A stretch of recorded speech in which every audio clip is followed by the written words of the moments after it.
I'd just like to welcome everyone back to the second day of the Engage International Conference, and a big welcome to those of you who are joining us today for the first time in the concert hall. I hope you all enjoyed the amazing breakouts this morning. I was really impressed by the session that I went to.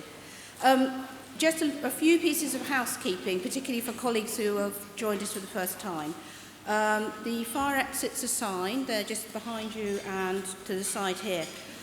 There's no drill planned for today, so if you hear the alarm, follow venue and Engage staff out of the building.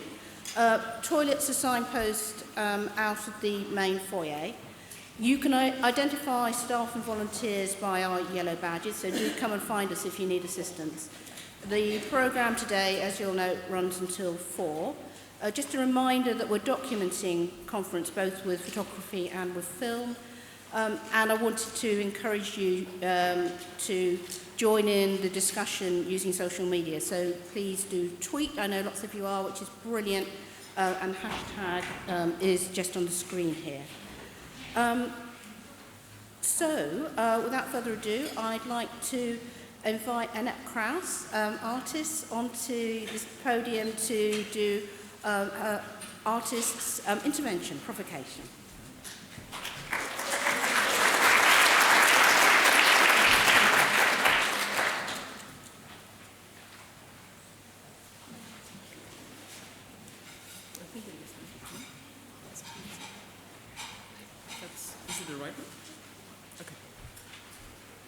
Thanks for the invitation. It has been a pleasure to be here until now. Let me start with a piece by a group of students from a secondary school that I have worked with, who investigated habits of classroom discussions that you see here, and a film still. In this investigation, the students questioned a taken-for-granted horizontality of roundtable discussions in classrooms. They proposed what they called collectively rocking chairs. Collectively rocking chairs works like that. While discussing a certain topic, we try to balance our chairs on 3 legs while holding each other and discussing.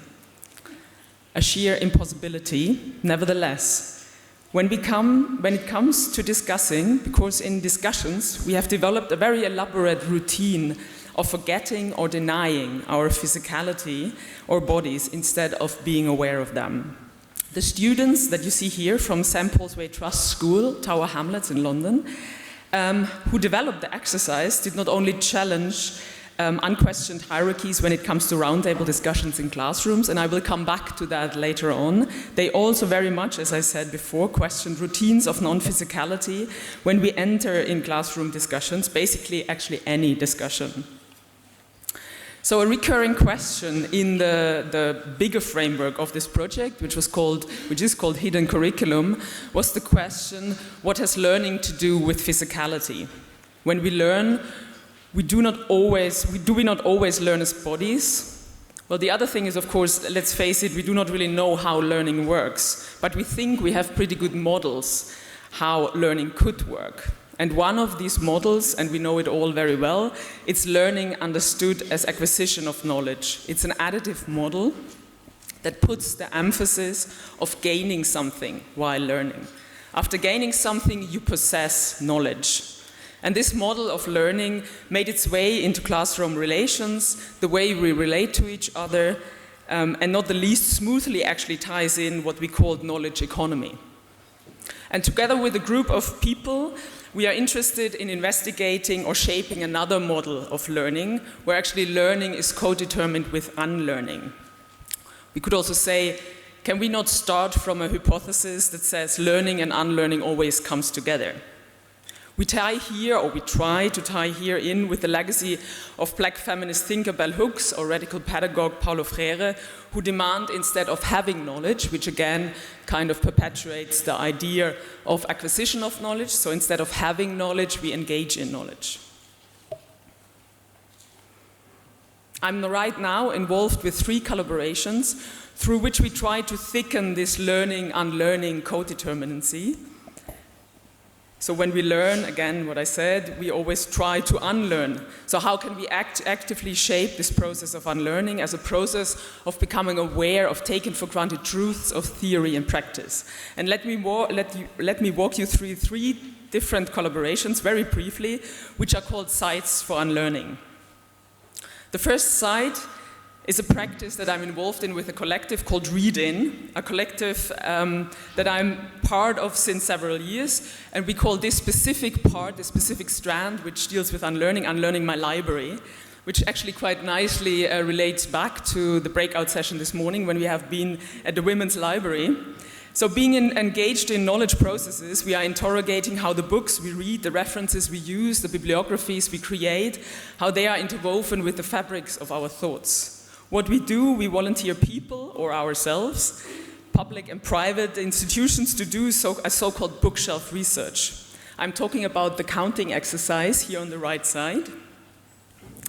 And this counting exercise is actually counting the books according to categories such as gender, nationality, collective authorship, and so on. We deploy this strategic essentialism, borrowing from Gayatri Spivak, in order to approach the open secret of the hierarchies of knowledges that inhabit our bookshelves. And reading practices, such as the imbalances of gender, dominance of European Anglo-Saxon provenience of authors, single authorship that our private and public bookshelves or bibliographies are prone to. The numbers provide for us a necessary background for read-in to start a dialogue of negotiating entries for bookshelves and at best start a process of unlearning my library. So this unlearning my library actually ties in with a desire of trying to think around what does it mean to unlearning the self. And this unlearning the self implies a certain belief that the smallest action, so for example how we arrange our chairs when we discuss with each other, or that careful work on one's bibliography or library intervenes in what we regard as inequalities. It is a necessary perspective for us for unlearning. Nevertheless, we think it's not enough. This is why I'm engaged in another thread of unlearning, which is unlearning institutions. Or how we call it in this specific case, it's Unlearning Art Organization, which is 1.5 years now collaboration with the team of Casco. It's an art organization in Utrecht, where I'm based, where we try to think around what could it mean for an art organization to wanting to unlearn. We have helped ourselves with a question borrowed by curator Emily Pathick, who kind of coined the question, what's the relationship between the back and the front of an institution? Meaning the front as the vision of an art institution, enacted and visualized or formulated in exhibitions, conferences, discussions groups, publications, and so on. And the back of an institution as the managerial, that kind of happens on the managerial level, the administrative ethos. And how do these two relate to each other, and can we situate the moment of learning and unlearning in this relationship? So what we were looking into were institutional habits and hierarchies, the invisible labor that are installed and enacted. The image that you see here is the result of installing a new institutional habit when we were trying to assign to unlearn undervaluing reproductive labor, who is assigned which maintenance work in an institution, whose work is invisible. We installed a weekly routine of cleaning together for half an hour every single week, which is now installed as an institutional habit there. So the interns would clean along the director. What I want to say by that is that thinking together the work on the self and institutional structures are crucial for the way we try to think on learning. And the last thread that I want to weave into unfolding a bit the research into unlearning and its interdependencies with norm and convention actually relates back to the collectively rocking chairs. Together with a group of people, artists, theoreticians, researchers, whoever is interested, we have met for a period of 1 week, and we've done this now 3 times, to unlearn to ride a bike. And the idea of unlearning to ride a bike is important because it deals with the persistence of bodily knowledge. You cannot learn to ride a bike while reading a textbook. You have to sit on the bike and practice it. But once you've learned it, something weird is going on, and there are, of course, different explanations around that.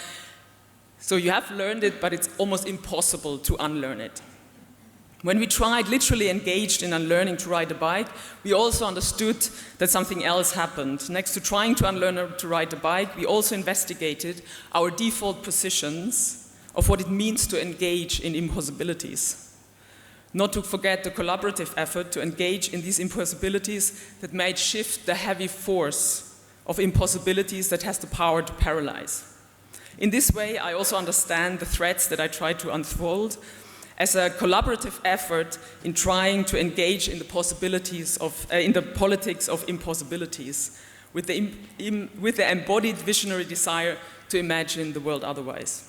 I thank you for your attention.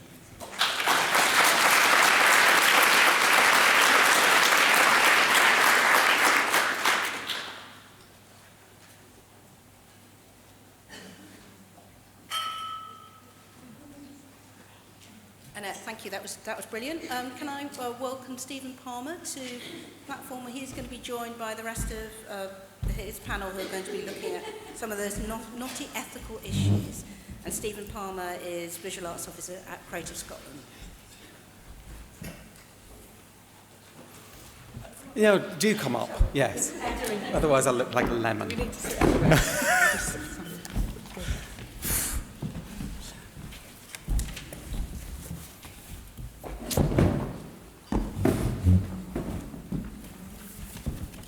Hello, as Jane kindly said, I'm Stephen Palmer, and I'm chairing today's panel, or the first one. The panel is The Ethics of Peer-Led Practice, Authorship, Autonomy and Representation. And we're going to be exploring 4 particular questions around how we create genuine, equitable relationships through art institutions, and what are the challenges around that. How do we help young people to understand the arts in institutions and empower them to see a future role for themselves in making change? Is there a realistic notion of peer-led practice? Is a realistic notion of peer-led practice possible in the current economic and political climate? Or do we need a Darren O'Donnell model, for those of you here yesterday? And how do institutions validate the work of young people? Do they want it? Do they need it? And validation for who? And to mull over these questions, we won't come to any solutions, I wouldn't think. We have Dr. Esther Sayers, who's a lecturer at Goldsmiths and King's College, and she's going to be looking at around are peer-led practices the best way to encourage broad participation? And can they? Should they? Will they? Mark Miller, we're very pleased to have as well, who is the National Lead of Circuit and the convener of Young People's Programmes at Tate. And he will be looking at the role of collaborative practices as a catalyst for informal learning and cultural production that steer critical dialogue and change. Robin Bailey is the Senior Outreach Officer at National Galleries of Scotland, has been there for a while, and he's going to be talking about the Untitled project that formed part of the Generation programme from last year, which you may have heard about today as well. And then we're very pleased to welcome back Annette Krause, who you've just heard from, and we may explore some more around that unlearning, I think, when we're talking about institutional change. Who's a freelance artist and currently a PhD researcher at Vienna Fine Arts Academy. And she's going to be talking about the pros and cons of peer-led projects and questioning the equity of those groups and the constitution and whether or not there are other models that might work. We'll do the presentation. So we're starting with Esther Sayers. Thank you. Shall I go up there? Is that where I Wherever go? you like. But So I think I can your click my slides. Is your that right? laptop is up the top. Great.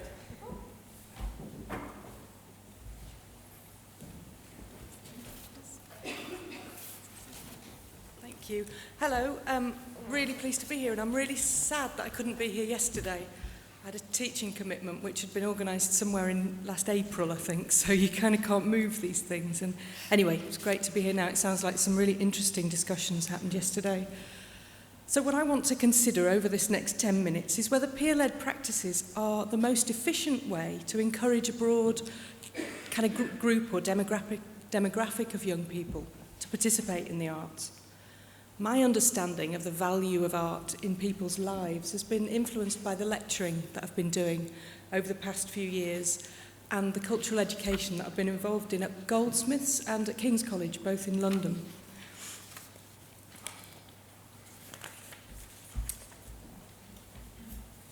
So, in those contexts, I work with students who are mostly 19 and 20 years old. They're first year undergraduate students on a degree in education, culture and society. So it's not specifically an arts degree, but I teach the arts strands. Lots of these students don't come through an arts route. They come through maybe health and social care or other subjects, sociology, English, psychology. 60% of my students in year one identify themselves as Muslim or British Islamic, 30% as black or black British, and 10% are white British or white European in the way that they identify themselves. So it's quite a London context in the multicultural nature of the course. But I spent 17 years working in galleries.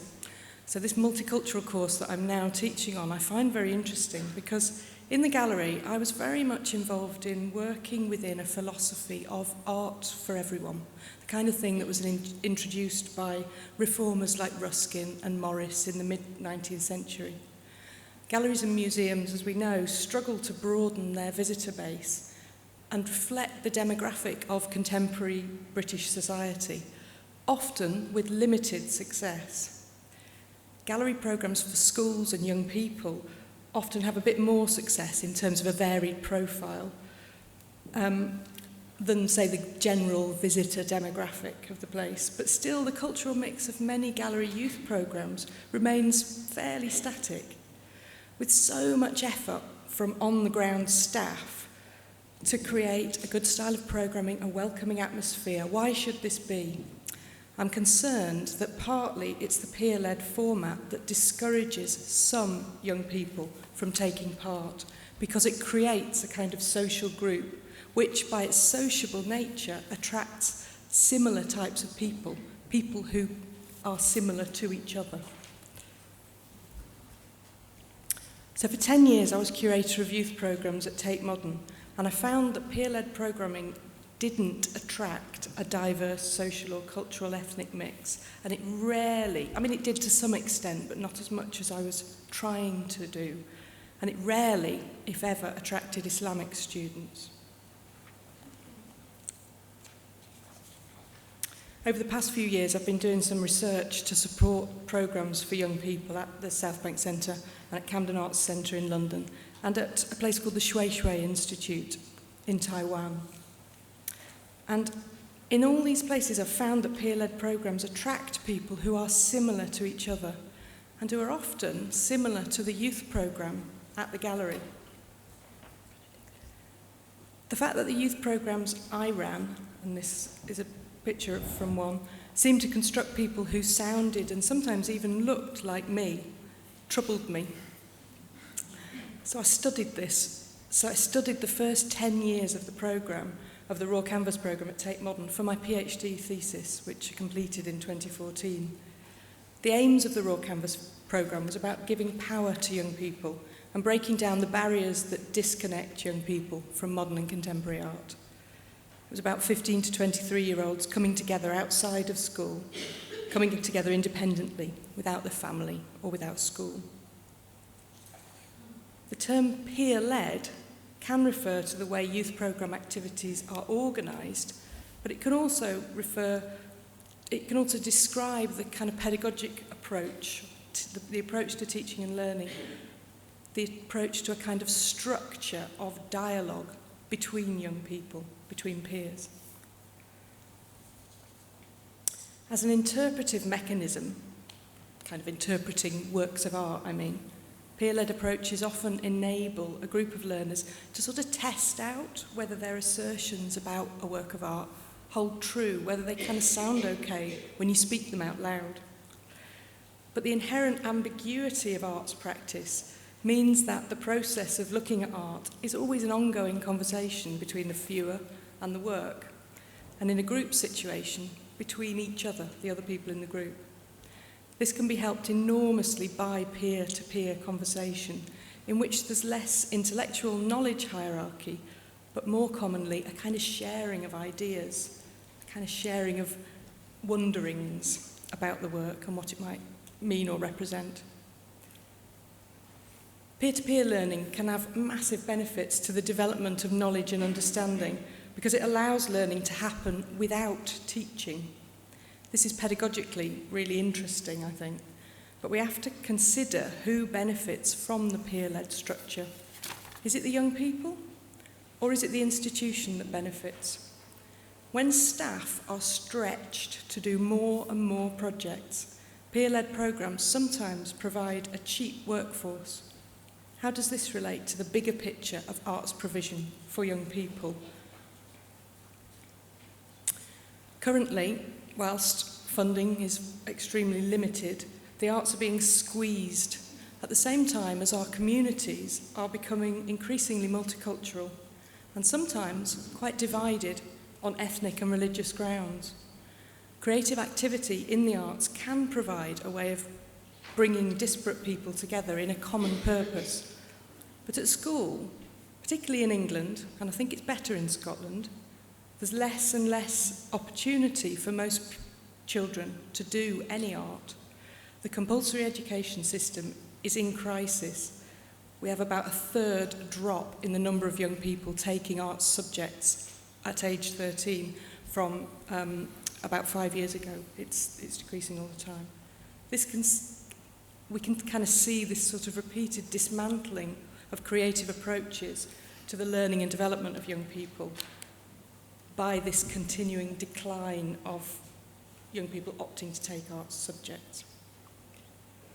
So there's a big role for projects, galleries, museums and arts centres of all kinds to counteract this decline and provide spaces for learning outside the classroom. This is a project called Hole in the Wall, created by Dr. Sugata Mitra of the NEAT project in New Delhi, and they put a computer screen in the wall of a slum and found a way for children to self-teach. Peer-to-peer learning took place around this project. So there's a big role, I think, for galleries and museums and art centres of all kinds to counteract this decline in arts provision and provide spaces for learning that are outside of classrooms. Working with artists through gallery programmes and projects is really important in nurturing creativity and cultural generation for this cultural awareness for this generation who have little or no access to the arts within their schools. The potential for deep level engagement to operate outside the kind of test-centric education system is an opportunity to nurture intrinsic motivation and develop skills for young people as lifelong learners. But creating equitable relationships is difficult.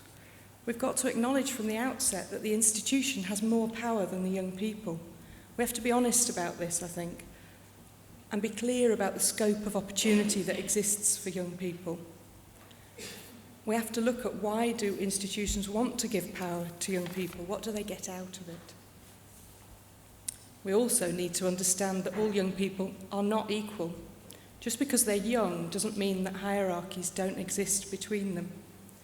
In fact, because many young people don't have opportunities to get involved in the arts at school, it'll mean, as we go on into the future, that those who do get involved with youth programmes in galleries and who are culturally literate and privileged enough to be culturally literate may have more of a voice than those who aren't. Some young people might continually miss out unless greater support is provided to get them involved. And I see the difference between Year 1 students who studied art and those who didn't.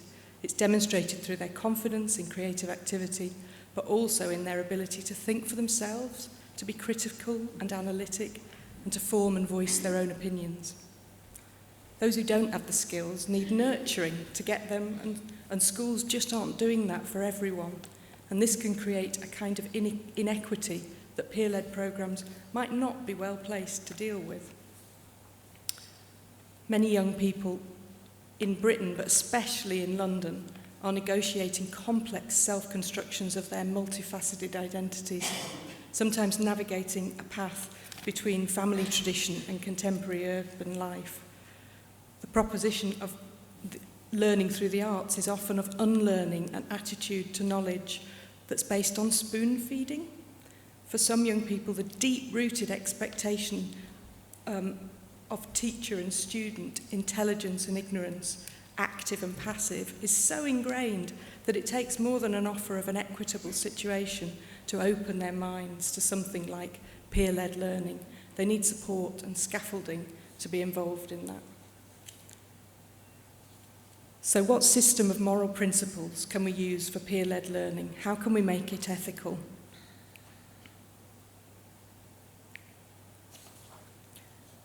Artists' creative practices may provide potential resolution, I think. Artists are notoriously good at creating strategies that enable participation on equal terms. There's lots of pedagogies used by artist educators that are responsive, learner-focused, flexible, open-ended, and draw ideas from many sources. We tend to stay in groups of people like us. How do young people avoid that in peer-led situations? And how can the pedagogies that we use allow for someone who's different from us? How can we avoid the intrinsic bias in the situations that we create? Thank you.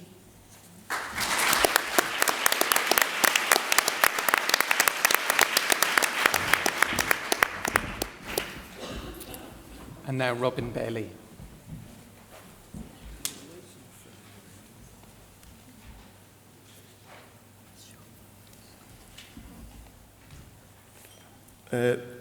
Very pleased to be here to speak about this National Galleries of Scotland project, The Untitled. I just want to acknowledge my colleague Richie Cumming and the artists that we work with on the project, Kevin Reid, Jenny Hutchison and Fraser Gray. The title, I'd just like to explain that. You may find that, why is he saying that? Because there's features actually two anachronisms. The avant-garde, well, that's maybe because contemporary art maybe still gives us the idea that it challenges orthodoxy, it challenges the rules, and maybe, you know, we're getting a bit played out. So are young people our last hope for making something new, for change? Are we pinning that hope on them? Is that why we want them to see contemporary art? And the proletariat, and my daughter said, nobody understands what that means. And I said, well, I think it means, well, because, you know, recently this group was seen to be dead and dusted. And I mean, they were defined by having an unfortunate fate. That means they never lived to enjoy modern or contemporary art. So I hope that explains it. So the reason for that title is this, that are young people going to represent the possibility of creative freedom, or are they going to be the sweated minds of the digital economy? And I think that's what's important about the reason we're talking about young people today, and that's the proletariat, but the new proletariat. They are the ones who are going through the massive changes technologically in terms of what is value, what is work, who determines whose position in that economy, who has the power to designate. And that comes right back to the contemporary art strategies. That's, I think, you'll find about what are things called. Not just is it art, but who says it's art and who gives them the power to do that. So the project will appear at the Scottish National Portrait Gallery in January this year, and it features 4 groups of young people, hard to reach young people. What does that mean? That means young people not like us. That means young people who have never been in a situation like this, who are not professional, who are disempowered because they live in the places where the multiplied disadvantages are. So we worked in Irvine, we worked in Alloa, worked in Edinburgh. We worked with people, young people who don't have a lot of chances. We wanted to take contemporary art at its word. We wanted to test its radical premises, the idea that it goes beyond whatever space it's put in, supposedly. Now, we all work in institutions, and most of you probably do, maybe you all don't. I work in an institution. The idea of where the institution starts and ends is fairly concrete. You're given responsibilities and you act on them. Should we lay those responsibilities onto the young people? Well, we tried not to. So we looked to take the Works in Generation, the excellent set of exhibitions that were on July 2014. We looked to take them to heart to see if the young people could receive the inspiration to shape the kind of art and to make the kind of art that they wanted to see, not the kind of art that we wanted them to copy. So that goes back to what Esther's just been saying about not following what has already been done. What is the point? If we work with, we could get other artists to do that. They're really good at copying. So that's Christine Borland's piece about Joseph Mengele. And what does it prove? The Umpio, well, they got that. It proves that nothing's real, but these are things that stand for the real. That's 6 different artists' versions of Joseph Mengele, the Doctor of Death from Auschwitz, based on 6 eyewitness accounts or anecdotes, based on 6 photographs, none of which are the correct thing. We worked with social work departments, we'd worked with partners in order to bring that possibility of contemporary art, creativity, doing what you want, to situations and young people where they might actually need it, where they really need it, and where they might not have had evidence, they might not have had access to it before. We made art students go with us as well, because we really, in a good Jacobin style, we wanted them to be re-educated, or it's more Maoist, isn't it? But we wanted them actually to say, oh, well, maybe what we're doing at art college, And we did use a wee bit of art, and it was basically the masks. The mask allowed the art to happen. I don't know why, because, well, you can see, well, I hope you can see it, because as soon as you put the mask on, you see them. You actually see them, and you see them surveyed, you see them surveilled, you see them face-challenged, and that's partly the reason for the masks. They wanted the masks. They wanted not to appear as themselves. They were scared. It's self-image, as you know, perfectionism, the judgmentalism of that social media world, all that media world, is upon them. How do they deal with that? Well, hopefully they told us to some extent how they wanted to deal with it. You know, and once you put the mask on, of course, it makes schools look like factories. It challenges the difference between fantasy and reality, and that nice space in between, hopefully. And it also had to go through the swamp of the culture that was theirs, that they loved, and that they kept bringing back. Freddy Fazbear, Hollywood Death Cult, whatever you call them, Assassin's Creed, The Unwanted. Full of it, they were, full of it. And it was very useful. So they also saw that, of course, and then they did that. So that was Carla Black and Generation. Now, did they copy it? No. That was meant to be a rainbow for the Stop Swearing Fool performance outside Drummond High School in Edinburgh, and the rainbow collapsed immediately. Did it matter? Well, we said to them that. Do you remember that exhibition, that women's piece? Did you like that? I don't know if they remembered. It stands in its own right, as you see. So this idea of, you know, how do we value what they do? Well, I mean, I suppose the point there is we take it as seriously as possible. We look at it as hard as we can. We try and get them to look at their own stuff as hard as they can. They didn't really want it all the time. They just want to do it and then forget it. So that, you know, that goes back to what Annette was saying, the leaving off, the unlearning. They're into that. They are into that. They want to just be happy. They want to be safe. They want to be with each other. Scenario for maybe finding out what they wanted to show us if we put them on the spot. And then they wanted to show us sometimes things that you think, oh, are we going to be able to show them to other people? So, Hitler on a mask, that was the school, you know, 144 masks handed out. The teacher immediately confiscated 3 that had Hitler on it. Little plasticine figure smoking dope, will we be able to show that? I'm not so sure. Very nicely done, though. I think you'd have to agree. It says it all. And then the town of Kaliddle, this is a problem community invented by the pupils. I don't know if you can read that. What is the population is 200. Their language is received pronunciation. Their diet is organic, food from Waitrose. Their bad habit is voting UKIP, and their average age is 45. So that was the youths. And the constant question, why do you always make everything we say and do into art? Because we get paid for it. They did not, that is where it all comes out, because they don't get paid for it, so they don't need to turn stuff into art. They don't get paid for anything at the moment, very little. The ones on activity agreements get paid a wee bit to turn up and get to know what it's like to be paid for doing something. So there's the take on the world that is given to them, Bonkers Brew, Gold Dust, Moon Dust, Mad Frog, and this Mad Dance. That's 2 drunks. There was characters they invented. I'm Jeff. I used to be in the SS, but I'm now on the streets, and I love Guinness. I'm somebody else. I can't remember his name. Tom, maybe. I come from a rich family, but I wanted to go into the streets so I could drink all day long. These are the scenes, the dreams, and the hopes that they created. I'm going to show you a film in a second. And they came up with these scenarios. But they're no big scenarios, they're just bits and pieces, like anecdote. Anything they said, we just said, let's do it, that's good. Because that was it. We all got together at the end. We brought the 4 groups together from across Scotland. And, you know, what does it look like? Well, we'll have to test this. We'll have to test it. It's maybe not what it seems. Whose idea was that? Just before I go on to the film I want to show you, I just want to come to some conclusions, if that helps. How do we respond to them as institutions? Well, they don't need us for a start. They don't need us. I mean, they may need us, but they don't know they need us. They don't ask for it. So we go to them and say, this will help you. And we think it does help, and it did help. And I think they might even say it helped now. Did it help them with problems? Well, one of the girls there, back on the, oh God, you'll see it in the film. Well, she had problems with violence. She had problems with, you know, when she was young, she could do, there's her quote there. When you were away and you used to sit and play and make things up, we don't do it anymore. It's different now. She missed it. That's why she dresses up in the film. You'll see it. She said, anything you've got in your head, you can just put it out in weird ways. Somebody else said it's like a demonstration of change and like what would happen if teenagers were the only ones left to rebuild society.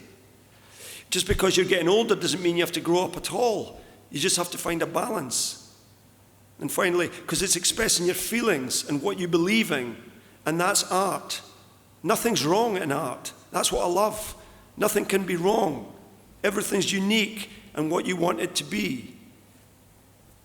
And from my point of view, or the project overview, so we didn't really want to set up a set of rules how to be an academy of the excluded. You know, they don't seek that. They don't want in the galleries necessarily at the moment.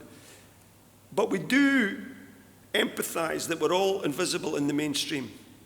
And what we do want to work out is how to encourage an approach that democratizes inspiration and talent, and that recognizes the unpredictable outcomes of the two.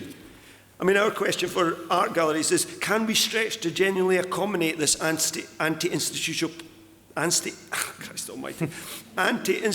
position? Can we stretch to that? Well, we're told that contemporary art that we display is challenging orthodoxies, and it's both provocative and unsettling.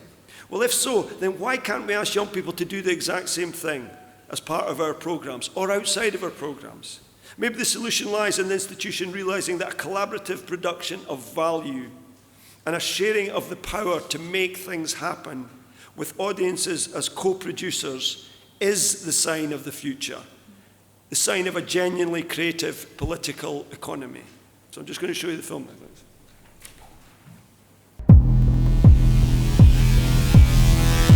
Well, can you help us?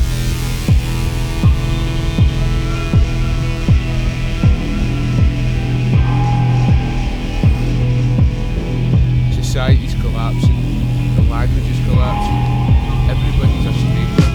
We're trying to survive in a strange and broken world. Gods of young Scotland making their own rules, creating new objects, trying to save themselves from being forgotten, explaining themselves who they really are. Society's collapsing, language is collapsed, everybody's a stranger. Trying to survive in a strange and broken world.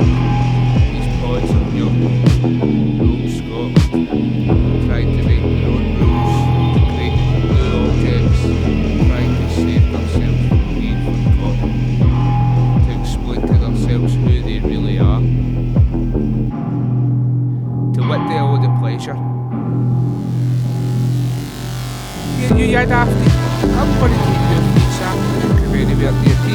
You and your bloody crew. Where's Tigger? Where's Piglet, for fuck's sake?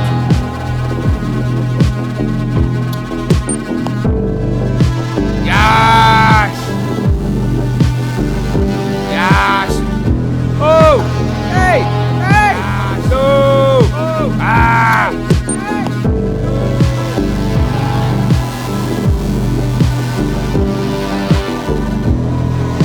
Stop it! Here! You, I'm going to get you. No, you won't. I am bloody will work a bit. No!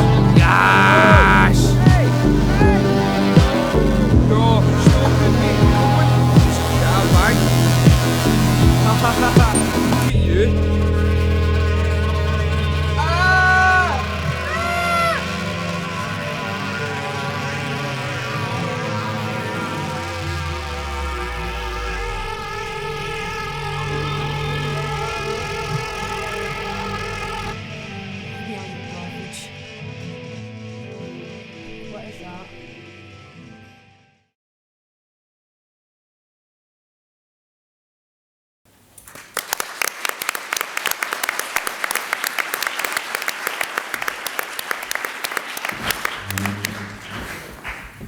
And now Mark Miller.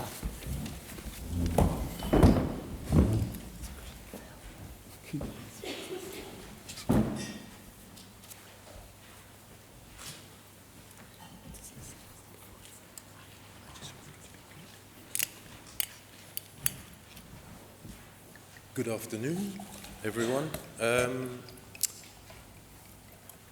I just want to start by giving you a kind of overview of the circuit program, which is a national program, which I lead. We're in partnership with 4 TATE sites and 5+ TATE partners. The sites are Mostyn, First Sight, Nottingham Contemporary, Whitworth, Kettle's Yard and Wising, and obviously TATE London, TATE Britain, TATE Liverpool and TATE St Ives. The reason why, and some of the guys are here as well, so hello. The reason why I was talking about the national program, because I suppose in the context of, if we talk about peer-led practice and we talk about young people and the variety of young people we work with, Circuit actually presents a moment, if you want, or a time for us to really consider the variety that we have in the UK or Wales and England in terms of rural, urban, suburban, and the types of cultural experiences that young people within the context of galleries and museums are currently navigating.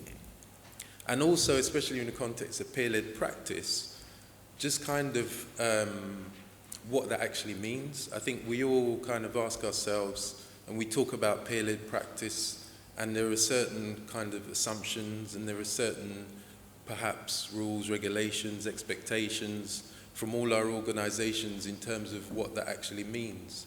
And sometimes for me, I still keep questioning what does it actually mean, and I think through Circuit, it's been a massive kind of learning for all of us to think about what peer-led practice actually means. And I think the thing that unites us all is this idea of values and the way in which we approach program, the way we might think about working with artists, and actually when we talk about the role of young people within organizations, the role of young people within society.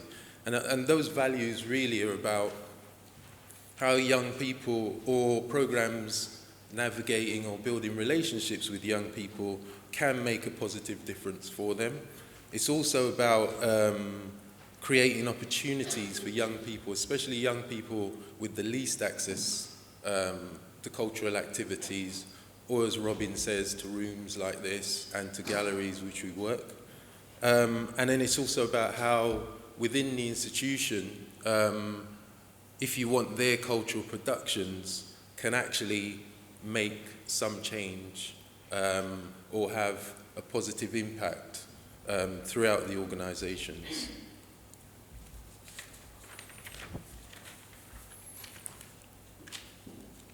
I mean, one thing I also think about as well is just that thing of like why we all do what we do, what are our motivations for doing this work. For me personally, it kind of goes through several things. There's like Bruce Lee, Malcolm X, punk, comics, all sorts. And all of those things, say for instance, Malcolm X is kind of really about radicalism, it's about dissent, it's about social justice. Bruce Lee, it's about the underdog, it's about discipline. I was a real Kung Fu fan in my early years, you know, and that was really important for me. Punk, when I think I was probably about 12, I walked up the King's Road and I saw these amazing, unbelievable people for the first time who had this massive impact on me because I'd never seen anything like that before. And it was just this thing of actually, from then on, I was really interested in youth culture and subculture and, you know, the unrepresented and the underground.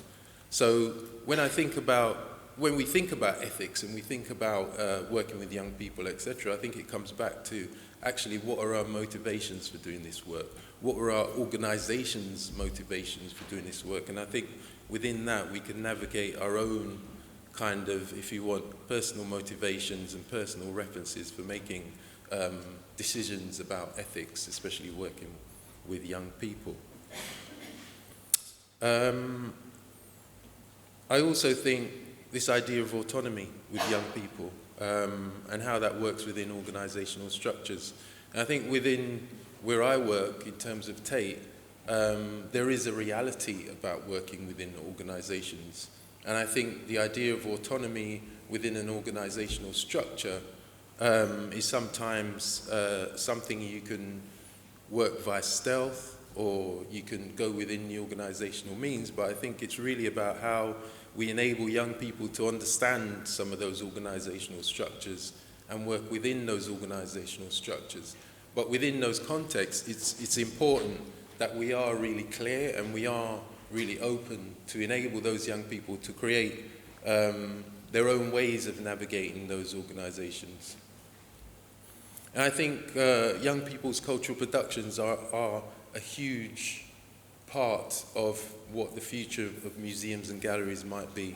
And I think for me, what's really inspirational is the circuit program, and just kind of how we look at rural, urban, suburban, visual, cultural hybrids, their navigation of space, their navigation of circuit, their critique of circuit, their critique of what we do every day, and their understanding and the way that they're thinking about actually how can they navigate the processes, how can they question the structures that we all exist in and that we all promote.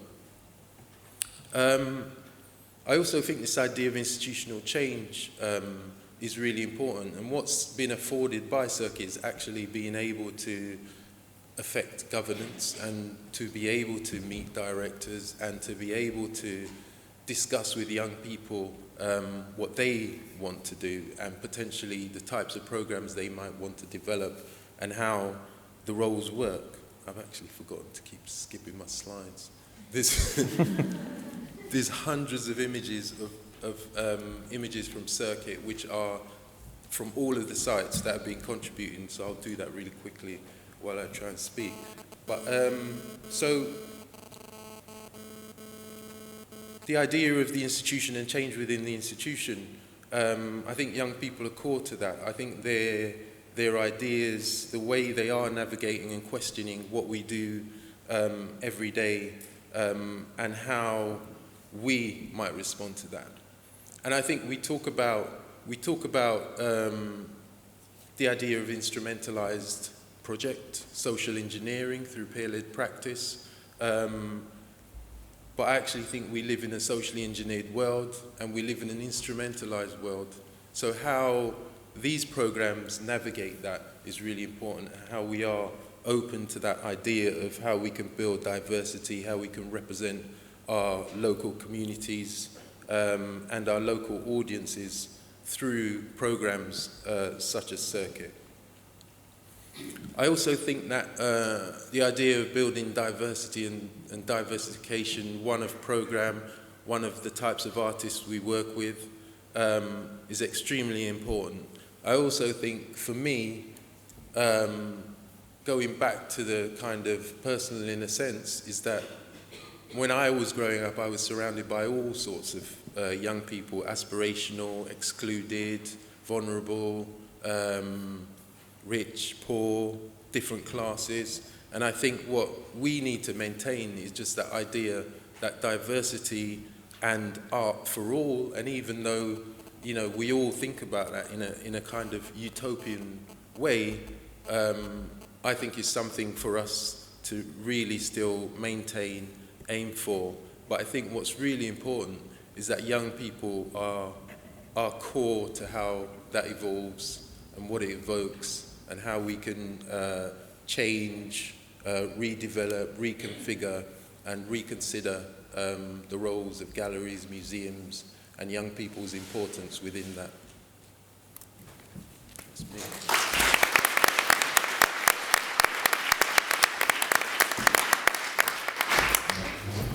And finally, Annette Krauss. Welcome back.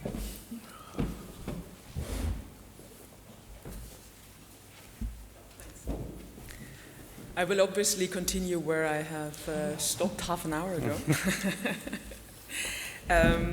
And try to thicken certain thoughts that I have started to begin with, and especially tie in some thoughts with peer-led processes.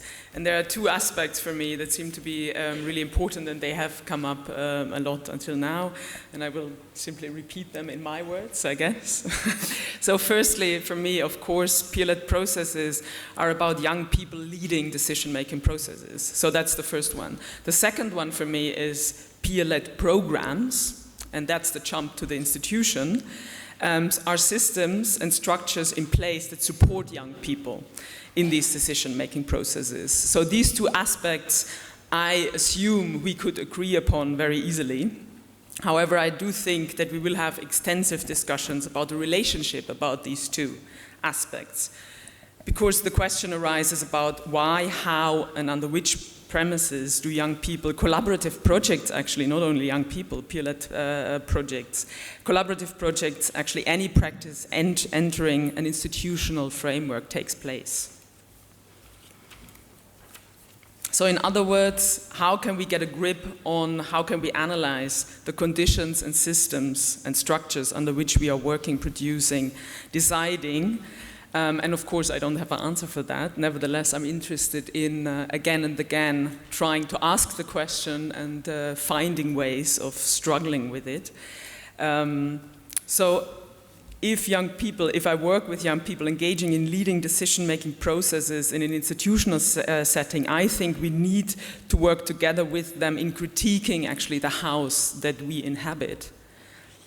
And of course, this is that's not something new. I'm working here in the legacy of institutional critique and deconstructivism and radical pedagogy, and I think that is also something that I again and again try to also work through with young people. It's not something new that we are struggling with. It's something that has come up again and again and again. And I mean, I quoted her before already. Post-colonial feminist thinker Gayatri Spivak described this deconstructive stance as to persistently critique a structure that one cannot not wish to inhabit.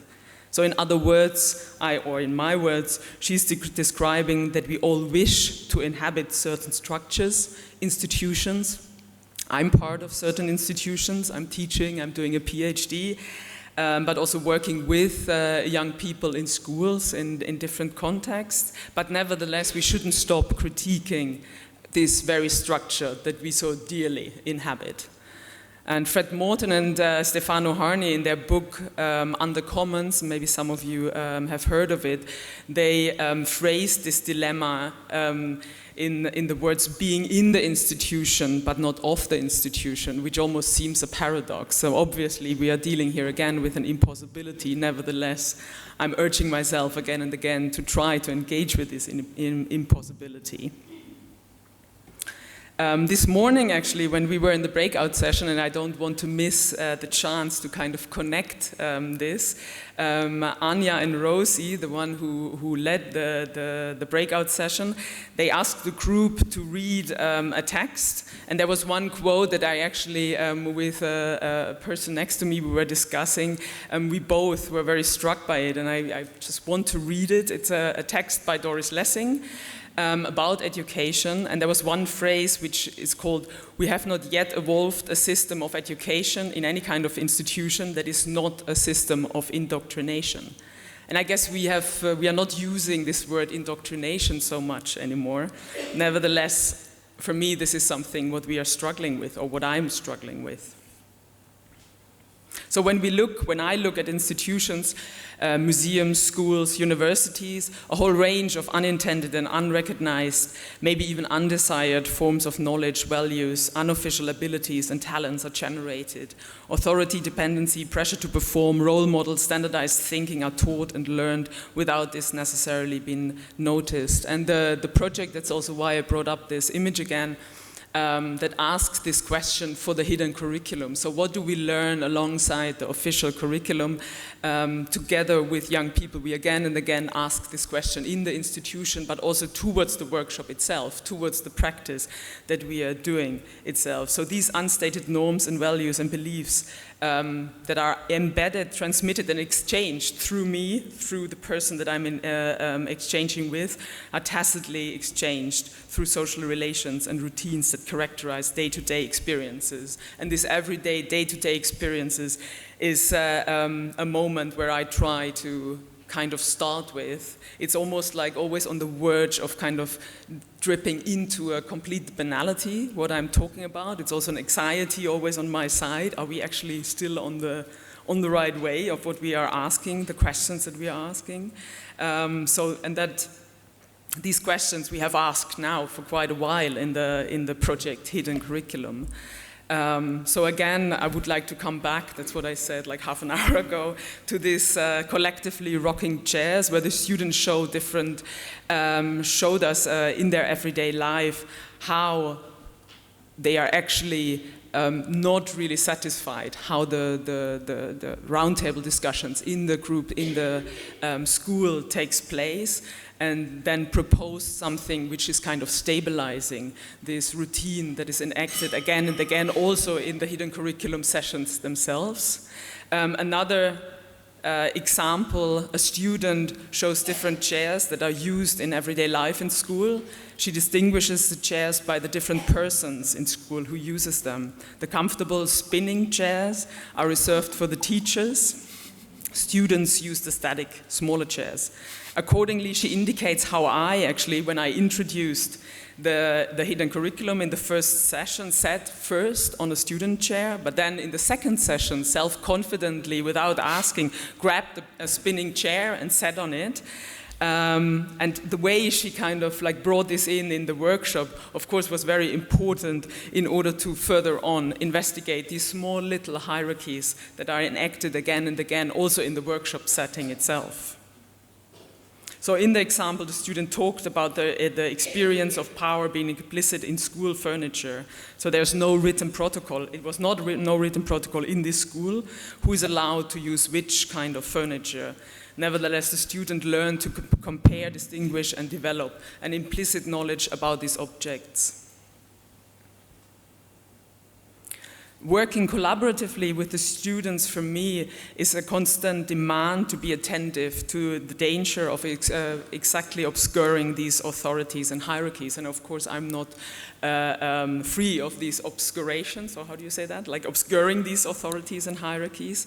By investigating and locating the production of knowledge in these social hierarchies, nevertheless, we try to engage exactly in trying to grapple with these moments. And the aim would be to make all participants aware that inserting such a project into a classroom or into an institution like a museum bears its own blind spots and structures of hierarchies. And as a last point, I would like to refer to this question of equality.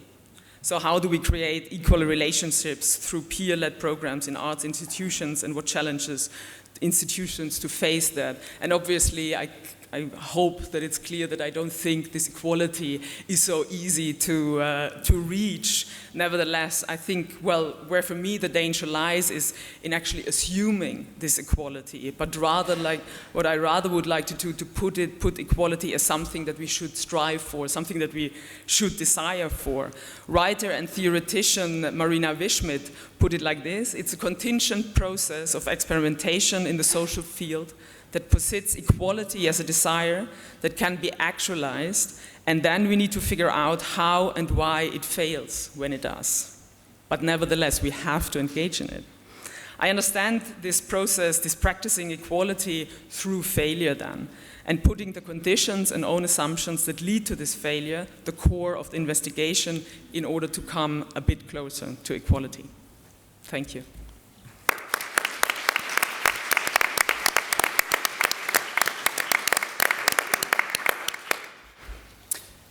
Thank you very much.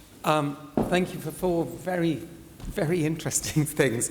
What we're going to do now is ask you to sit around in your tables, to come up with some thoughts, ideas, questions, in just 5 minutes. They can be individual ones or group ones, and we're going to come up with some of our own thinking as well, and then we'll continue the discussion. So you've got 5 minutes. We'll probably get rid of the mood lighting for a second, and then we'll come back. Thank you. From the thinking that we've had over the past 2 days, one of the quotes that I think we all scribbled down yesterday was around education being about one person with some knowledge coming together with someone who has different knowledge. And I'm interested in how the institution as a source of one part of that knowledge and the young people as the other part of that knowledge, what the institution's role in taking some of that thinking forward. And maybe I could ask the panel to consider that and have any thoughts. Can I? Yes, Yeah. do. I mean, not to come again back to the collectively rocking chairs, but I think there something happened for me. So first of all, I was really intrigued when the students came up with this. I mean, of course, it didn't emerge like this. It was a long process, but nevertheless, when this exercise emerged, very clearly kind of evolving also through the collaboration, there were two moments where the students kind of asked back to me, it's like, okay, it's nice to do this in this workshop, but of course we would like to get this like included in the everyday life in school. So for me, it was very clear. So that was the first point. Okay, we have to go now further. So we were engaging with different teachers in how far that is possible. And I'm still in contact with some of them. So they are now and then, and of course they get a lot of rejections, like we all do, but they are kind of working on that. And now and then it is included. But then there was a second question from them. They said like, but in the end, it will stay within the school. So can you, like, and then asking to me, when you, I mean, obviously you will go on with your practice. So how can that actually infiltrate your practice? So when I showed the Unlearning Institution, when I started with Casco on the project, asking, okay, what could unlearning be for us, the Casco team and me, I actually started with introducing this project, this exercise from the students, and bringing them, not bringing them over to the Netherlands, but bringing them in terms of, listen, this is what they were developing and would like us actually also to try out, to not have it as kind of like a playground in the school, but actually in an office culture. What does it mean then? So we were feedbacking back and forth in that one. Okay. And I was interested in the sort of front door, back door, and how you change, how one thing influences the other. And I suppose that's what these programs that we've been talking about are hopefully trying to do as well. Has it worked within National Galleries and Tate? I think so. I think to some level. I think probably the most significant thing is just this idea of just working with young people and thinking about what's coming through, if you want, peer-led practice over many years across the country, and this idea of collaboration, which has always been key to peer-led practice, co-production, the experiential, participation, contribution, connection to audience. And I think all galleries and museums are beginning to think about that now, whether curatorially or whether it's through audience development. And I think those are practices that, within learning, wider learning, but I think something quite specific about, or that's been allowed, if you want, with working with young people. There's kind of a little bit more space. And I think, I would hope that those influences from that practice are beginning to emerge throughout organizations. And I think things around being audience-centric, perhaps, you know, not necessarily being audience-led, but being audience-centric is something that all organizations are beginning to think about. And I would hope that it's coming from peer-led practice across organizations, but I think that's attached to learning, wider learning context, but I think there is something about the social, the experiential, and how young people are navigating audience, the art world, art as a catalyst, cross-disciplinary, all those things, you know, I think are kind of, I hope is kind of coming through. And Mark, you said also that you didn't think it was necessary all the time as the primary object to replace the art that's in the gallery with young people's productions. And I think that's important because, I mean, the reason why we're here is because art institutions turn art into property. For example, that guy smoking dope, the plasticine thing, the boy rolled it up, went outside and chucked it against the window of the youth club. He wasn't bothered. We actually picked it up and tried to unwind it, just in case we needed to put it in the exhibition. So, you know, their understanding of art as property, no, they didn't want, and if we thought, we're saying like, young people join bands, they dance a lot quicker than they make art. And probably because, art, people don't have art as property in their homes very often. This expensive object that you buy, one-off, unique, that's not, that never ever spread that far down. You could argue about that. I think that is a fair point. But, the sense that we have turned, it's this thing about evaluating the result, and a lot of the things the young people did with us, to us, around us, in a collaborative way with the students as well. I mean, the students had to give it up. They said, like, the students thought we're going to ask them to do stuff. You know what I mean? We said, like, didn't do anything. You know what I mean? Just be there, And it was the same for us. I mean, yeah, but we shouted all the time as well, But the point is that a lot of the relationship, and I think Mark's comment implies that, it's a relationship that they don't need to be given the certificate or at the end. In fact, that's why they valued it, because there was no certificate. The experience was the art and vice versa. And I think that, that's easy to say. It's very 60s. It's very, unlearnt and all that. But I liked your thing at the end, Annette, that we have to keep practicing that. I think that is the point. And in our lives as well, because it's easy to become stuffed full of your little privileges. You know what I mean? And we all are. Myself included, primarily. You get stuff full of that, especially with art these days. I mean, art is the biggest, social signifier of all now. This power to make something else, like we were talking about, anything can be art. Yeah, if you've got the power to designate that, that's what those young people, they've not got that. They could say, I kicked somebody in the head last night, that was art. We know that, that was not the way it would be seen, If you video it and put it, the degree show it. Exactly. I'm really interested in what can happen in a gallery in terms of interpretation and collaborative meaning making. So when you come with that idea of one person having one set of knowledges and one person having another, that's really exciting. What can happen around an artwork in terms of that. But our society is changing massively. We have a migrant crisis across the world. We are going to have people in our communities who come with different knowledges, and unless our approach to learning can broaden out enough to stop a system where we wait for those migrants to get to our level before they are equal to us, we have to unthink that, unlearn it. We have to rethink the idea of people coming with different knowledges and putting different things into the pot. Otherwise, we're going to have a massive us and them problem on our hands in terms of the way that society kind of provides opportunities for people.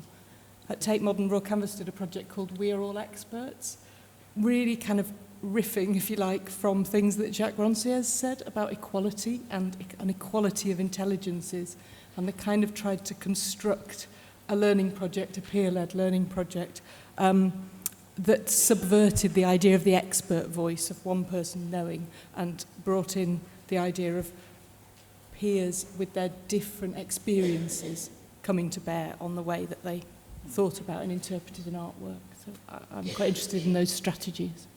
Thank you. I'd better bring you all in. Does anyone have a burning question that they want to start off with? Because I'm sure we can keep on chatting. Hello. I've got a question that has just sort of formulated throughout the conference, really, and it comes off the back of what you've just talked about, Esther, and it's really just thinking about how we work with young people, how we create routes through our institutions for those young people, kind of into the world of arts, when we've got these real issues with fees at universities, and there's such a cut-off for young people there. And then in a way, you know, what might be happening in the future is that we've got young people coming in that can never get to that point. Be those artists in the gallery, I mean, that are exhibiting. And I think that's really important. So that's kind of my question. How do we create those routes? And should we be thinking about working with artists that haven't got degrees and PhDs and MAs? I think universities are absolutely set on PhDs and MAs, and kind of you have to have one to work there, which is an incredibly limiting structure. Museums and galleries can operate outside of that, so can potentially invite a more varied bunch of people to kind of do the catalysing of things that take place. I think in terms of routes through, I was thinking on the way up here, and I don't know, people here will be able to say more about this. I wondered what had happened to the apprenticeship scheme, because I'm very aware that in various kind of art practices, like people making their living out of making work in a more crafts-based way, apprenticeship models are incredibly important ways to learn, rather than through the educational hierarchy structure. And I know that there were lots of projects being set off a few years ago, and I feel slightly out of the loop, but I don't know whether apprenticeships are happening in the organisations that people work in, because that seems to be a very tangible model for me, for young people getting involved in the practice rather than in the teaching of the practice. I worried when I was a youth curator that I was teaching people to be youth curators, and there were all these other kind of ways of interacting with the art world and being useful in that term that I wasn't able to expose them to because of the limitations of the organisation. But I don't know how you find it. Yeah, I mean, I think there's, I suppose, a variety of ways of creating entry points for young people. You know, I think one of the things for me personally is not necessarily about equipping young people to be within a cultural organisation even, or within an art gallery. I think if that's their interest, that's great. And I think for me, importantly, it's about how our organisations empower some of those young people to make decisions maybe outside of our sector, you know? I don't think that it's a good promise or it's a thing to set young people up for. I think the most important thing are those things that we do have, which are the reflective practice, the potential for building experience, whether it's through events, whether it's through working with artists and understanding artists' practice and processes to kind of enable them to be able to make huge decisions around their careers, actually, even whether they want to do education or not. Perhaps they don't, you know, and I think that's the important thing, to think about our spaces as that, rather than thinking about, I think, like Esther says, building young curators or young artists or young designers. And I think maybe they're here and we can point them in the right directions potentially if we have the contacts, but not necessarily about making those promises. I think we've got time for another 2 questions. Anyone? Or comments. Sometimes things don't form into a question, do they? Just a statement.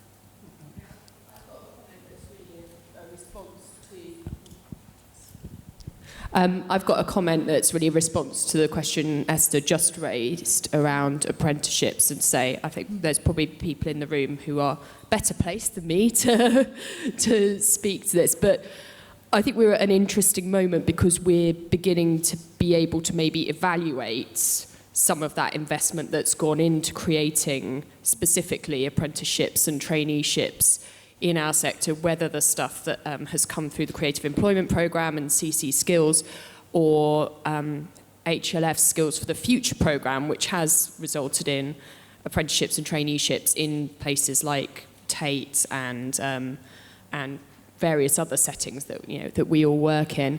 And I think we're just starting to see the evaluations that are coming out of that in terms of where those apprentices and trainees are going on to in terms of their employment, what the destinations have been, and whether it is working as a sort of way through. I don't know what the answer is, but I think there's beginning to be the data that will start to help us interrogate that. And what's the feeling? Is the feeling that, because it felt like it was the extension of the peer-led model in a way. I think it goes back slightly to what Robin was suggesting about they don't want that validation. You know, it's not about qualification at the end of it. I think part of the problem I've seen with things like modern apprenticeship is that you have to have the qualification at the end. And you might want that experience, but then they're probably people like you and I, you know, and it's that broadening of the base. It doesn't necessarily happen because you still have people who have to go through a system of validation. Yeah. Well, I mean, you used to want to do art in order not to have to do a job.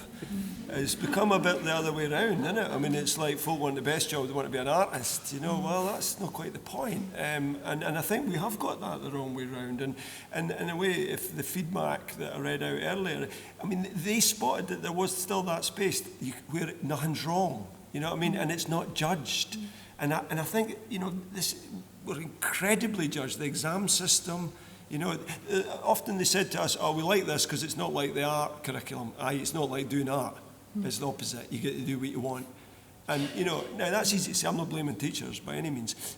But, you know, it's a very judgmental world. It's a world full of the apprentice, you know what I mean?